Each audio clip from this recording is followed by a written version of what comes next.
Hello everyone.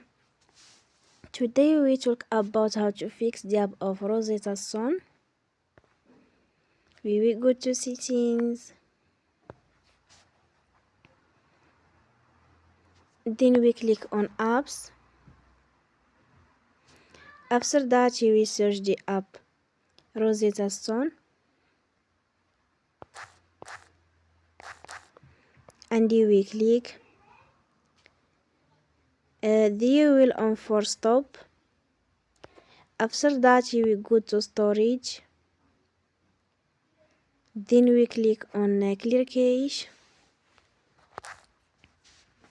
In the end, you will turn off your Wi-Fi and you will turn again.